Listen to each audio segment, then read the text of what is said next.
இல்லை இல்லை இல்லை பில்டப் இல்லை, சொந்த ஹார்ட் தான் அது எப்போதுமே. எல்லாருக்கும் வணக்கம். ப்ரெஸ் இந்த டீசர் லான்ச் எல்லாருக்குமே வந்ததுக்கு ரொம்ப நன்றி. ஃபர்ஸ்ட் நான் ஜவஹர் சாருக்கு வந்து என்னோட தேங்க்ஸ் சொல்லிக்கிறேன். சார், என்னோட கரியரை வந்து நீங்கள் தான் ஆரம்பிச்சு வச்சிங்க. இன்னைக்கு வரைக்கும் இந்த வண்டி ஓடிட்டு இருக்கு. என்றைக்குமே நான் மறக்க மாட்டேன். இன்றைக்குமே என்னோட கரியருக்கு வந்து நீங்கள் தான் வந்து நிற்கிறீங்க. நான் எது கேட்டாலும் உடனே செஞ்சுருவார். அவர்கிட்ட வந்து ஒரு ஆர்டிஸ்டாக அறிமுகமாகி இன்னைக்கு வந்து நாங்கள் வந்து ஒரு ஃபேமிலியாக இருக்கோம். அது நான் ரொம்ப பெருமைப்படுறேன் சார். கண்டிப்பாக நான் உங்களோட இருக்கிறதுல நிறைய ஃபெஸ்டிவல்ஸ் ஆகட்டும், நம்ம ஃபேமிலிஸில் எது நடந்தாலும் நான் அங்கே இருக்கேன், நீங்கள் நம்ம வீட்டுக்கு வரீங்க. அது ரொம்ப ரொம்ப எனக்கு பெருமையான ஒரு விஷயம். அண்ட் நான் பெரிய ஃபேன் சார். அது நான் உங்கள்கிட்ட நிறைய தடவை சொல்லியிருக்கேன். அந்த யாழினி மோடி அண்ட் திருச்சிற்றம்பலம் இதெல்லாம் வந்துட்டு அத்தனை தடவை பார்த்துருக்கேன். உங்களோட மேக்கிங் அண்ட் நீங்கள் உங்கள் ஃபேமிலியில் வந்துட்டு நீங்கள் அந்த எந்த விஷயமா இருந்தாலும் நீங்கள் ஹேண்டில் பண்ணுறது எல்லாமே கூலாக ஹேண்டில் பண்ணுவீங்க. அது எனக்கு ரொம்ப ரொம்ப பிடிக்கும். அது நான் நிறைய கற்றுருக்கேன் அவங்ககிட்ட. எப்படி எந்த ஒரு சுச்சுவேஷனாலும் இவ்வளோ ஒரு காமாக ஹேண்டில் பண்ணுறாரு. ஸோ அது கண்டிப்பாக எல்லாருமே தேவை. ஏன்னா நான் ஒரு பயங்கரமான ஓவர் திங்கிறது. நான் ஏதாவது ஒரு ஸ்டேஜ் தெரியும், நான் ஏதாவது நான் வந்து அப்படி யோசிச்சுப்பேன். ஐயோ அடுத்து என்ன தூக்கம் வராது. அது மைண்டுக்கு வந்து ஓகே இது கிளியர் அப்படின்னு தெரிஞ்சாதான் நான் அடுத்த கட்டத்துக்கே போவோம். அந்த மாதிரி நம்ம அவங்ககிட்ட நிறைய கற்றுக்கிட்டேன். Thank you so much sir. நம்ம இந்த ரிலேஷன்ஷிப் இன்னும் பல வருடம் நம்ம போகணும், எப்படி இருக்கணும், ஹெல்த்தியாக இருக்கணும்னு நான் வந்து கடவுள்கிட்ட வேண்டிக்கிறேன். தேங்க்யூ. என் ஒய்ஃப் ஷேயா வந்திருக்காங்க. அவங்களோட சப்போர்ட் வந்து எனக்கு அவங்க இல்லைன்னா கண்டிப்பாக இந்த அளவுக்கு வந்திருக்க முடியாது. எப்படி சொல்லணும்னா அதை சொன்ன ரொம்ப நான் நிறைய யோசிப்பேன். அடுத்து என்ன பண்ணுறோம், நம்ம லைஃப் எதை நோக்கி போகுது. சொசைட்டிலாம் இப்போ இன்ஸ்டாகிராம்லாம் பார்க்கும்போது இப்போலாம் பழகுது. நான் இன்ஸ்டாலெலாம் வந்து அவ்வளோ போஸ்டர் பார்த்தீங்கன்னா எதுவுமே நமக்கு பாசிட்டிவாக இருக்கிற மாதிரிலாம் இப்போ கிடையாது. இது அங்கே நடந்தது, அது அங்கே எரிஞ்சது, இங்கே ஒரு குண்டு வெடிச்சது, எலியன் வருது, அதுன்னு சொல்லி இதெல்லாம் பார்க்கும்போதே பயமாக இருக்கும். ஸோ அப்போலாம் வந்துட்டு யோசிப்பேன் என்ன பண்ணுறது அப்படின்னே தெரியாது எனக்கு. அப்போது என்னன்னா எனக்குமே கடந்த ஒரு 2 வருஷமா ரொம்ப பயங்கரமான ஒரு பேட் டைம். என் ஃபேமிலியாகட்டும், அம்மா உடம்பு சரியில்லை, இந்த மாதிரி நிறைய விஷயங்கள் என்னை சுற்றி நடந்தது. நான் ரொம்ப ஒரு பயங்கர ஒரு டிப்ரெஷனுக்குள்ள ஆகிட்டேன். என்னன்னா இது எதுவுமே ஒரு ஹேப்பனிங்காக ஒரு விஷயமே நடக்க மாட்டேங்குது. நான் எப்பவுமே வந்து ஓரமாக உட்காந்துட மாட்டேன். அடுத்து என்ன பண்ணணும், ஏதாவது ஒரு முயற்சி எடுக்கணும், நம்ம அடுத்த கட்டத்துக்கு போகிற முயற்சி எடுக்கணும், ஏதாவது யோசிச்சுட்டு இருப்பேன். ஸோ அப்படி போயிட்டே இருக்கும்போது சரி ஓகே எனக்கு இது ஒரு சின்ன பழக்கம் இருக்குது. ஓகே ஒருவேளை நம்ம டைம் சரியில்லையோ, நம்ம ராசி சரியில்லையோ, குழந்தை அழுகு சரி. ஸோ நம்ம டைம் சரியில்லையோ, ராசி சரியில்லையோன்னு சொல்லி என்ன பண்ணோம்னா சரி ஓகே நம்ம வந்து யூடியூப்ல போய் நம்ம ராசி எல்லாம் போட்டு என்ன டைம் எப்படி இருக்குன்னு பார்க்குற ஒரு பழக்கம் எனக்கு இருக்குது. தயவுசெய்து தப்பா நினச்சிக்காதீங்க. நான் போய் பார்ப்பேன். பல பேர் பண்றதுதான் இல்லை. அப்போ நேற்று கூட பார்த்தேன். நீங்க பார்த்தீங்களா? அங்கே போனோட இன்னும் டிப்ரெஷன் அதிகமாக. அந்த தமிழ் டைட்டில் நீங்க பார்த்தீங்கன்னா வந்து வயது வரம்பு மீறி ஒன்று நடக்க போகுது. என்ன நடக்க போகுது நம்ம லைஃப்ல? வயது வரம்பு மீறி என்ன நடக்க போகுது அந்த மாதிரி எல்லாம் இருக்கு. இன்னொன்று வந்து வாழ்க்கை தலைக்கெல்லாம் மாற போகுதுல தமிழில். ஏற்கனவே நம்ம பயங்கர டிப்ரெஷன் இருக்கு, அதை பார்த்தா இன்னும் டிப்ரெஷன் ஆகுது. அதனால இந்த டேட் போட்டு இது நடந்தே தீரும் அப்படின்னு வேற இருக்கும். ஆமா, இது கண்டிப்பா அந்த டேட்ல நடந்தே தீரும் அப்படிலாம் போட்டுருவாங்க. சரி ஓகே இது வந்து வேலைக்காக சொல்ல அதை விட்டுறது. அப்போல்லாம் வந்து ஸ்ரேயா வந்து அவங்க என்ன மாதிரி கிடையாது, அவங்க ரொம்ப கூலாக ஹேண்டில் பண்ணுவாங்க. அவங்களோட சிரிப்பு எனக்கு ரொம்ப பிடிக்கும். நம்ம ஸ்ரேயா பார்க்கும்போது ஓகே நம்ம கொண்டாட்டி இருக்கா நமக்கு, ஸோ பார்த்துக்கலாம் எதா இருந்தாலும் பார்த்துக்கலாம்னு சொல்லி ஒரு கான்ஃபிடென்ட் வந்து எனக்கு ஸ்ரேயா கிட்ட இருந்தால் கிடைக்கும். தேங்க்யூ. ரொம்ப நிறைய நான் வந்து கடமைப்பட்டிருக்கேன். நீங்கள் கிடச்சி நம்ம கொடுத்து வச்சுக்கணும். Thank you so much. அண்ட் நான் டார்க் ஹெவனுக்கு வரேன். எனக்கு எல்லா ஆர்டிஸ்ட் மாதிரியும் எனக்குமே ஒரு நல்ல படம் பண்ணணுன்ற ஒரு ஆசை எனக்குமே இருக்குது. ஒரு நல்ல டீமோட பண்ணணும், ஒரு நல்ல டேரக்டரோட பண்ணணும், நல்ல கதை பண்ணணுன்ட்டு. அப்போது அந்த மாதிரி யோசிச்சுட்டே இருக்கும் போது எனக்கு என்னோட குட் டைம் அங்கே தான் ஸ்டார்ட் ஆச்சு நான் நினைக்கிறேன். பாலாஜி ரோட்லேருந்து எனக்கு ஒரு மெசேஜ் வந்தது. இந்த மாதிரி நான் D3 டைரக்டர் பாலாஜி அவங்களை மீட் பண்ணணும் அப்படின்னு. நான் வந்து D3 படம் பார்க்கலங்க, நான் தியேட்டரில் பார்க்கல. பட் ஆனால் அதோட ஒர்க் டிஜிட்டலில் நான் பார்த்துருக்கேன். இந்த போஸ்டர் இந்த வந்து ட்ரைலர்ஸ் இதெல்லாம் நான் நிறைய பார்த்துருக்கேன். பார்க்கும்போது அதோட ஒர்க் வந்து நீட்டாக இருக்கும். நல்லா ஒரு மாதிரி கிளாரிட்டியாக குவாலிட்டியாக சூப்பராக பண்ணியிருப்பாங்க. பார்த்தோன்னே ஓகே நல்ல டேரக்டர் ஆச்சு அப்படின்னு சொல்லிட்டு டக்குன்னு நான் அவருக்கு கால் பண்ணி நானே உடனே கூப்பிட்டு எப்போ வரணும்னு சொல்லுங்கள் நான் வந்து மீட் பண்ணுறேன் அப்படின்னு சொல்லி நான் அவரை நேரில் போய் மீட் பண்ணேன். ஸ்டோரி சொன்னாங்க, சூப்பராக இருந்தது. ஒரு த்ரில்லர், ஒரு காப் ஸ்டோரி. நம்ம வந்து இப்போ என்ன மாதிரி வளர்ந்து வர இந்த ஏர்லி ஸ்டேஜில் ஒரு காப் ஸ்டோரி கிடைக்கிறது வந்து ரொம்ப ரேர்னு தான் நான் நினைக்கிறேன். ஏன்னா அவ்வளோ ஈஸியாக டக்குன்னு வந்து அமைஞ்சிடாது ஒரு ஆர்டிஸ்ட்டுக்கு. நான் ரொம்ப நான் லக்கியாக ஃபீல் பண்ணேன். ஓகே ஒரு காப் ஸ்டோரி இது நம்ம சூப்பராக பண்ணலாம். ஏன்னா ஒரு ஆர்டிஸ்ட்டுக்கு நம்மளை டிஃப்ரெண்ட்டாக நம்ம காமிச்சிக்கலான்ற ஒரு நம்பிக்கை எனக்கு இருந்தது. இந்த கதை நமக்கு கரெக்டாக இருக்கும். ஒரு சேலஞ்சிங்கான ரோல், நம்ம கண்டிப்பாக எடுத்து பண்ணணும்னு அவர்கிட்ட நான் வந்து சொன்னேன், கண்டிப்பாக நான் பண்ணுறேன் ப்ரோ, 100% நம்ம பண்ணலாம் அப்படின்னு சொல்லி நான் சொன்னேன். ஸோ அப்படி கிடச்சது அந்த படம் சூப்பராக வந்திருக்கு. ஆனால் ஒரே ஒரு விஷயம் சொல்லிக்கிறேன், பாலாஜி ப்ரோ கண்டிப்பாக உங்களோட டேலண்ட்டுக்கு நீங்கள் வந்து கண்டிப்பாக ஒரு பெரிய இடத்துக்கு போவீங்க. இது வந்து இது நம்ம டீம் எல்லாருமே வந்தாங்க, அவங்களாம் பார்க்கும்போது அவ்வளோ எளிமையாக தெரிஞ்சது இல்லை. நம்ம நினைக்கும் போது நம்ம வந்து என்றைக்குமே நம்ம ஆளுங்களை பார்த்து நம்ம வந்து எடை போட்டுருவோம். இந்த சொசைட்டியில் வந்து ஈஸியாக நம்மளை பார்த்துட்டு ஓகே அவங்க அப்படின்னா அவ்வளோதான் இருப்பாங்க அப்படின்னு நம்ம எடை போட்டுருவோம். அப்படி கிடையவே கிடையாது. தயவுசெய்து இந்த டீமை பார்த்து யாருமே இந்த பண்ணி அவ்வளோ சூப்பரான ஒர்க்கரு, எல்லாமே சென்சிபிளான ஒர்க்கரு. ஒரு இடத்துல கூட இப்போ நான் நிறைய இது வரைக்கும் சீரியஸ்லாம் பெருசாக நான் பண்ணலைங்க, நான் இப்போ தான் அடுத்தடுத்து பண்ணிக்கிட்டு இருக்கேன். ஒரு இடத்துலையுமே நமக்கு தோணும் இந்த சீன் இப்படி பண்ணியிருக்கலாம், இந்த சீன் இப்படி நடிச்சிருக்கலாம், ஏன் இந்த மாதிரி ஒரு செட்டு ஒர்க் இப்படி இருக்குது, அதெல்லாம் நம்ம யோசிப்போம். ஆனால் இவங்ககிட்ட அந்த மாதிரி எனக்கு ஒரு நாள் கூட நான் வந்து இது நல்லா இல்லை, இப்போ இந்த கிரிஞ்சின்னு ஒரு வார்த்தை இருக்குல்ல, அந்த மாதிரி கூட நான் யோசிச்சு கூட கிடையாது. அவ்வளோ பர்ஃபெக்டாக யோசிப்பேன். அவர் ஒரு விஷயம் சொல்கிறாருன்னா அதில் கரெக்ஷன் பண்ணுறதுக்கு இருக்குது. அவ்வளோ சூப்பராக வந்து அவங்க டீம் வந்து ஒர்க் பண்ணுவாங்க. ஸோ சூப்பர் ப்ரோ, கண்டிப்பாக நீங்கள் ஒரு பெரிய இடத்துக்கு போவீங்க, அது எந்த ஒரு மாற்று கருத்தும் இல்லை. அடுத்தது வந்து இந்த படம் எனக்கு கிடைச்சது வந்து ரொம்ப ரொம்ப நான் ஹாப்பியாக ஃபீல் பண்ணுறேன். இது கண்டிப்பாக சூப்பராக வரும். அந்த நம்ம கோபால் சார் பற்றி ஒரு விஷயம் நான் சொல்லி ஆகும். அவர் வந்து என்ன சார் கன்னி பேச்சுன்னு சொன்னீங்க. கன்னி பேச்சு அவர் வந்து ரொம்ப ஒரு மோட்டிவேஷனலான ஒரு ஸ்பீக்கர்னு வச்சுக்கலாம். எனக்குலாம் வந்து ஸ்பாட்டில் எனக்கு அந்த டீம்லேயே அவர் தான் டைம் பாஸ். எனக்கு வந்து நான் ஃப்ரீயாக இருக்கும்போது நான் அவர் பக்கத்தில் தான் உட்காந்து பேசிகிட்டு இருப்பேன். ஆனால் ஒரு நாள் என்ன ஆயிடுச்சுன்னா அவரை பார்த்தாலே பயப்பட வச்சிட்டாப்ல. வந்துட்டு சார் வணக்கம் சார் அப்படின்னு சொன்னார்னால சார் ஓகே சார் நான் சொல்லிட்டு போயிடுவேன். என்ன ரீசன் அப்படின்னா ஒரு நாள் நைட்டு 2 மணி வரைக்கும் ஷூட் போயிட்டு இருக்கு, செம பசி, நம்ம வேறு சாப்பிட மாட்டாங்க எல்லாரும் சொன்னாங்க. அவர் சாப்பிட மாட்டார், நம்மளையும் சாப்பிட வைக்க மாட்டேங்கிறாரு. எனக்கு அவ்வளோ பசி, என்னடா இது அப்படின்னு சொல்லி உட்காந்துட்டே இருக்கும்போது அப்போதான் பார்த்தா இவங்கெல்லாம் அந்த கோபால் சார் இவங்க எல்லாருமே உட்காந்து அந்த கல்யாணத்தில் அன்றைக்கி அந்த பாய்கட்டு கல்யாணத்தில் சிக்கன் பிரியாணி செம்மையாக இருந்தது, மட்டன் இந்த மாதிரிலாம் உட்காந்து பேசுறது காதில் வந்து நம்மளுக்கு எச்சி ஊறும்.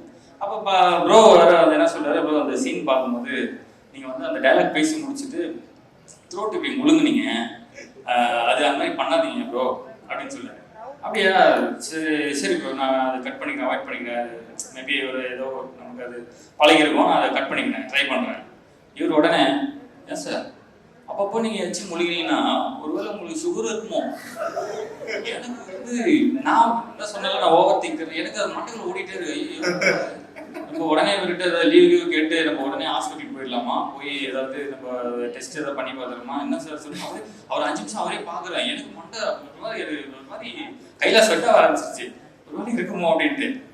அது மட்டும் இல்லை, அடுத்தது ஒரு தடவை என்ன ஆச்சுன்னா ஒரு ஸ்டன் சீக்வன்ஸு ரொம்ப நேரம் ட்ரையல் பண்ணி கரெக்டாக குறிப்பாத்து என்னை தரையில் இறக்கிட்டாங்க. அது வேறு விஷயம். பெட்டில் இறக்கவும் நான் ரொம்ப கான்ஃபிடென்ட்டாக இருக்கேன், அப்படி இழுத்து பார்த்து தரையில் இறக்கி விட்டாங்க. அந்த பெயின் எனக்கு கிட்டத்தட்ட ஒரு வாரமாக இருக்குது, ஏன்னா அவ்வளோ ஹைட்லேருந்து விழுந்தேன் நான் கீழே. ஸோ அது வந்து நான் சார்கிட்ட சொல்லிட்டு இருக்கேன், சார் இந்த மாதிரி சார் பேக் பெயின் ரொம்ப இருக்குது, அன்றைக்கி கொஞ்சம் கவனிக்காமல் கீழே போட்டு விட்டாங்க சார். இல்லை சார், ஆமாம் சார், அப்படிலாம் நீங்கள் வந்து ஃப்ரீயாக விட்டுறாதீங்க சார், பேக் பெயின்லாம் சும்மா வராது, நீங்கள் உடனே போய் எம்ஆர்ஐ எடுத்து விட்டுருங்க சார், பெரிய பிரச்சனை ஆகிடும், நீங்கள் பார்த்துங்க அப்படின்ட்டு. ஐயோ என்னடா இது அப்படின்னு சொல்லிட்டு அந்த மாதிரி ரொம்ப அவர்கிட்ட பேசும்போது எனக்கு ரொம்ப ஒரு மோட்டிவேஷனலாக இருக்கும். சைட்ல ஏதோ மெடிக்கல் ரெப்ரசன்டேட்டிவா வேலை பார்க்கணும் அந்த மாதிரி தான். அதே மாதிரி என்கிட்ட மட்டும்தான் அவர் அப்படி இருப்பார், அது ஏன்னு எனக்கு தெரியாது. திடீர்னு இப்போ ஒரு 3 நாளைக்கு முன்னாடி சாரை மீட் பண்ணுறதுக்கு பொக்கே வாங்கலான்னு போகிறோம். என்னை பார்க்குறாரு, நான் வந்து ஒரு காப் பண்ணுறதுனால ஷேவ் பண்ணோம் இல்லையா, பார்த்தோன்னே கேட்குறாரு, சார் நீங்கள் ஃபுல் ஷேவ் பண்ண சார் நல்லா இருக்கீங்க, இந்த தாடி நல்லா இல்லை சார். சார் நம்ம பக்கத்தில் சலூன் இருக்குது சார், நம்ம ஷேவ் பண்ணிட்டு வந்தோம் சார். அப்புறம் இல்லை சார் இந்த தாடி சொல்ல, நீ முன்னாடி நல்லா தாடி வச்சுருந்தீங்களா அந்த மாதிரி. சார் நான் போயிட்டு ஒரு வாரம் கழிச்சு வரேன் சார், உங்களுக்கு என்ன சார் பிரச்சனை, என்னை பார்த்தாலே உங்களுக்கு என்ன தோணுது, ஏதாவது உங்களுக்கு சொல்லுன்னு தோணுதா அப்படின்னு. அப்போ தான் அப்படி பார்த்துட்டு அந்த மாதிரி ஒரு ஃபன்னான ஒரு இதுதான். ஸோ இந்த டீமில் நிறைய ஒரு ஹாப்பியான மூமெண்ட்ஸ் எல்லாம் சூப்பராக இருக்குது. அண்ட் வந்து நான் காஸ்டிங் பற்றி நான் சொல்கிறேன். இவரோட காஸ்டிங் வந்துட்டு நிறைய பேசுகிறேன் நான், ரொம்ப டைம் இருக்குதா? இல்லை காஸ்டிங் வந்துட்டு அவ்வளோ சூப்பராக பார்த்து பாலாஜி பிரதர் வந்து செலக்ட் பண்ணிருக்காரு. இன்னும் நிறைய பேரால் வர முடியலன்னு நினைக்கிறேன். வேல்ராமூர்த்தி சார் இருக்காங்க, ரித்திகா மேம் இருக்காங்க, அப்புறம் ஜெயக்குமார் சார், பிரதீப், தர்ஷிகா, சுமித்ரா, இன்னும் நிறைய பேர் இருக்காங்க. ஸோ இந்த காஸ்ட் எல்லாமே இந்த கேரக்டருக்கு இவங்க பண்ணாதான் கரெக்டாக இருக்குன்ற மாதிரி இருக்கும். நம்ம இந்த படம் பார்க்கும்போது அந்த அளவுக்கு அவரோட காஸ்டிங் அப்படி இருக்கும். அவ்வளோ ஈஸியாக ஒருத்தர் வந்து தெரிஞ்சவங்க வாங்க நீங்கள் வாங்க அப்படின்ற மாதிரி கூப்பிட மாட்டார். அந்த கேரக்டருக்கு அவங்க கரெக்டாக இருந்தால் மட்டும்தான் அவர் வந்து இந்த கேரக்டருக்கு வந்து அவர் செலக்ட் பண்ணுவார். இந்த காஸ்டிங் வந்து அவ்வளோ சூப்பராக அமைஞ்சிருக்கு. அது ரொம்ப சந்தோஷம். And Mani sir, DOP Mani sir பற்றி நான் சொல்கிறேன். சார் அழகாக காமிச்சிருக்கீங்க. அந்த மானிட்டர்லாம் நான் போய்ட்டு அப்பப்போ பார்ப்பேன். அவர் பார்க்குறாரு இல்லையோ நான் போய் பார்த்துருங்க ஃபர்ஸ்ட்டு. சார் கொஞ்சம் தள்ளுங்க சார் அப்படின்னு சொல்லி ஓகே நம்ம நல்லா தெரியும்.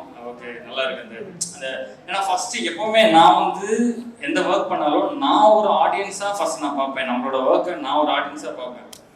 இது நல்லா இருக்கா, இது நமக்கு சூட் ஆகுதா, நம்ம நல்லா இல்லைன்னா நம்ம என்ன பண்ணலாம், இப்போ எந்த மாதிரி இம்ப்ரூவைஸ் பண்ணலாம்னு நான் பார்த்துருக்கேன். ஸோ அந்த மாதிரி சாரோட விஷுவல்ஸ்லாம் அவ்வளோ சூப்பராக இருந்தது. அந்த லொக்கேஷன்லாம் சொன்னாங்கல்ல, சீரியஸாகவே ரொம்ப ரொம்ப கஷ்டம். எனக்கெல்லாம் பயங்கரமான பாடி பெயின். ஃபர்ஸ்ட் ஒரு 2-3 நாள் எனக்கு ஷூட்டே கிடையாது. அப்போ நான் யோசிக்கிறேன், பாடி பயங்கரமாக வலிக்குது, நம்ம வேலையை பார்க்கலையே, எதுக்கு பாடி வலிக்குது அந்த மாதிரி இருக்கும்போது அப்போ தான் தெரியும் அந்த ட்ராவலே நமக்கு வந்து அந்த ஜீப்பில் தான் போகணும், கார்லலாம் போக முடியாது. ஸோ அதுலேயே நமக்கு அந்த பாடி பெயின் எல்லாம் வந்துடும். ஸோ அந்த மாதிரி லொக்கேஷன்லேயும் அவர் அவ்வளோ கூலாக வேலை பார்த்தாரு. Thank you so much. அவங்களோட ஒர்க் பண்ணதில் ரொம்ப சந்தோஷம். எடிட்டர் ராஜா ப்ரோ சூப்பராக இருக்குது. சான்ஸே இல்லை. எனக்கு டீசர் வந்து நான் அப்போ வேற ஒரு படம் பார்த்துட்டு இருந்தேன் தேட்டரில். காலேஜில் வந்து ஃபோனில் அனுப்புறாரு டீசர் வந்து ரெடி அப்படின்னு சொல்லி பார்த்து நானும் ஷேர் சொல்லணும் டீசர் வந்துருக்குமான்னு சொல்லிட்டு தேட்டர்லேருந்து வெளியே வந்துட்டோம். அந்த படம் அப்புறம் பார்த்துலான்னு சொல்லிட்டு நேராக வெளியே வந்துட்டு டீசர் பார்க்குறோம். அவ்வளோ சூப்பராக அந்த அவங்க சொல்லி சூப்பர் அப்படின்னு. அப்போ அவங்க முகத்தில் வந்து ஒரு இந்த சந்திரமுகியா ஒரு இது இருக்குல்ல, அந்த மாதிரி பரவாயில்ல நம்ம புதுசு அந்த சூப்பராக ஒரு படம் பண்ணியிருக்காரு, நல்லா இருக்கு அப்படின்ற மாதிரி அவங்க ஃபேஸ் எப்பவுமே நம்ம சுற்றி இருக்கவங்கள பார்க்கணும். அவங்களோட ரியாக்ஷன்லாம் நமக்கு தெரிஞ்சிடும்.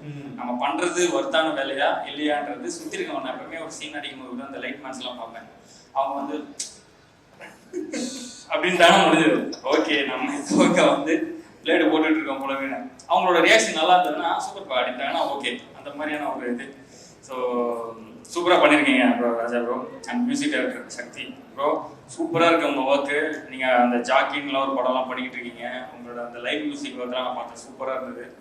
அண்ட் நம்ம டீம் எல்லாருக்குமே நான் வந்து ரொம்ப நன்றி சொல்லிக்கிறேன். சூப்பரான ஒரு டீமாக அமைஞ்சிருக்கு. இந்த படம் கண்டிப்பாக ஒரு பெரிய படமாக வந்து இருக்குன்றதை நான் நம்புகிறேன். எனக்கு ஒரே ஒரு வருத்தமான ஒரே ஒரு விஷயம் என்னன்னா, நம்மளை சுற்றி இருக்கவங்க வந்து எல்லாருமே நண்பர்கள், எல்லாருமே வந்து எதிரிகள். நம்ம வந்து எப்படி ஐடென்டிஃபை பண்ணலாம் இன்னைக்கு இருக்கிற இந்த இன்ஸ்டாகிராம்லேயே நமக்கு தெரிஞ்சிருக்கு. எதை வச்சு நான் சொல்கிறேன்னா, நம்ம இப்போ லைஃப்பில் வந்துட்டு நம்ம பெருசாக சாதிக்க முடியல, எனக்கு வந்து என்ன பண்ணுறதுன்னு தெரியல, ரொம்ப நம்ம ஃபெட்டப்போ ஒரு போஸ்ட் போடுறோம், ரொம்ப கவலையாக ஒரு போஸ்ட் போடுறோம் அப்படின்னா அங்கே வந்து ஒரு நிறைய நம்மளை சுற்றி இருக்க அந்த நண்பர்கள் இருக்காங்க இல்லையா, அவங்களாம் வந்து லைக் போடுவாங்க, நமக்கு வந்து மோட்டிவேஷனலாக ஒரு 4-5 வார்த்தை சொல்லுவாங்க, அந்த மாதிரியெல்லாம் இருக்கும். இதே நீங்கள் வந்து ஒரு விஷயம் அச்சீவ் பண்ணுறீங்க, படிப்படியாக ஏதோ முன்னேறிட்டு இருக்கீங்க, ஏதோ பண்ணுறீங்க அப்படின்னும் போது நம்ம எதிர்பார்க்குற அந்த அந்த நண்பர்கள், அந்த சர்க்கிளில் இருக்கிற நண்பர்கள் யாருமே உள்ள வர மாட்டேங்கிறாங்க. ஒரு சப்போர்ட்டோ ஒரு இதுவோ அதை தெரிவிக்க மாட்டேங்கிறாங்க. அங்கே புரியுது, அங்கே நீங்கள் அதில் பார்த்தீங்கன்னா உங்களுக்கு தெரிஞ்சிடும் யார் எல்லாம் உங்களை ஃபாலோ பண்ணுறாங்க, நீங்கள் பண்ணுறதை பார்க்குறாங்க, ஆனால் அவங்களோட சப்போர்ட் உங்களுக்கு கிடைக்க மாட்டேங்குதுன்ற நீங்கள் ஈஸியாக கண்டுபிடிச்சிடலாம் அந்த சோஷியல் மீடியா வச்சு. ஸோ அதில் வந்து நான் அதை பார்க்க இந்த நம்ம கவின் பிரதர் கூட டாடா மூவியில் வந்து ஒரு டைலாக் ஒன்று சொல்லியிருப்பார், நம்ம நல்லா இருக்கலாம் ஆனா உங்களோட நான் நல்லா தரக்கூடாதுன்றது. அதுதான் இங்க இருக்கு. ஆக்சுவலா நம்ம வந்து அதை பத்திலாம் வந்து ஆக்சுவலா கவலைப்படவே தேவையில்லை. நம்ம பார்த்துட்டு போயிட்டே இருக்கோம். என்னன்னா அது அவங்க அது புரிஞ்சுக்கணும். நம்ம அந்த சர்க்கிள் வந்து இன்னைக்கு எனக்கு நல்ல நேரம் வருதா, நாளைக்கு உனக்கு வரும். இன்னைக்கு நான் உனக்கு கை தட்டுறேன், நீ நாளைக்கு எனக்கு கை தட்டு. அவ்வளவுதான். எல்லாரும் சேர்ந்தே இருப்போம், சேர்ந்தே சந்தோஷமா இருப்போம், சேர்ந்தே வளருவோன்றது தான். பட் அதெல்லாம் பார்க்கும்போது ஒரு இதா இருக்கு. பட் நம்ம ஏதாவது இவ்வளவு அச்சீவ் பண்ணும்போது யாருன்னே தெரியாத அக்கா, அண்ணன், தங்கச்சி, நம்ம அந்த இன்ஸ்டாகிராம்ல இருக்கிற அந்த மக்கள் இருக்காங்கல்ல, அவங்கெல்லாம் வந்து அண்ணா நம்ம நீ அன்னைக்கெல்லாம் வீடியோ போட்டுட்டு இருந்தாங்க, அதெல்லாம் நான் பார்த்துருக்கேன், நீங்க சூப்பராக நடிப்பேன், அன்னைக்கே தெரியும் நீங்க வந்து ஒரு படம்லாம் நடிப்பீங்க, அடுத்தடுத்து வருவீங்கன்றது நம்பிக்கை எனக்கு அன்னைக்கே இருந்தது. அந்த மாதிரிலாம் போடும்போது எனக்கு அது ரொம்ப சந்தோஷமா இருக்கு. அந்த மக்கள் தான் நமக்கு வந்து எப்பவுமே இருப்பாங்கன்றதை நான் நம்புறேன். ரொம்ப ரொம்ப தேங்க்ஸ் எல்லாருக்கும். நான் ஏதாவது தப்பா பேசி மன்னிச்சிருங்க. இந்த படம் வந்து கண்டிப்பா சூப்பராக வரும், நல்ல குவாலிட்டியா இருக்கு. எல்லாருமே பார்த்து சப்போர்ட் பண்ணணும் எல்லாரையும் கேட்டுக்கிறேன். Thank you so much. Super super. And உண்மையிலே நீங்க சொன்ன மாதிரி நிறைய அன்கண்டிஷனல் லவ் வந்து கொடுத்துட்டு இருக்காங்க. அது வந்து வீட்டில் பயங்கர பிளெண்டியா கொடுத்துட்டு இருக்காங்க.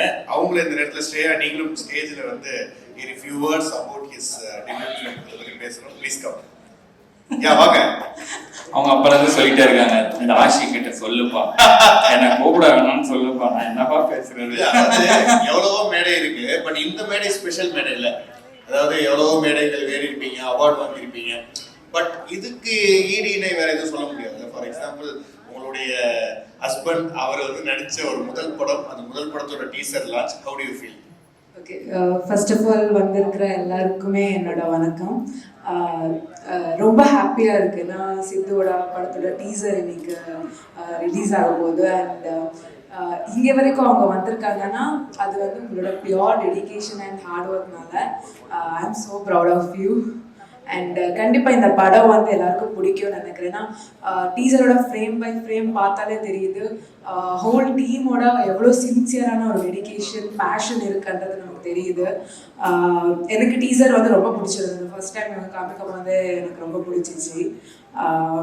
அவ்வளோதான். இனிமே இந்த மூவி ரிலீஸ் ஆகும்போது உங்கள் கையில் தான் இருக்குது. நீங்கள் தான் இந்த மூவியை தட்டி கொடுத்து என்கரேஜ் பண்ணணும். So keep supporting them. All of that. Thank you. Thank you so much. Thank you, Shreya.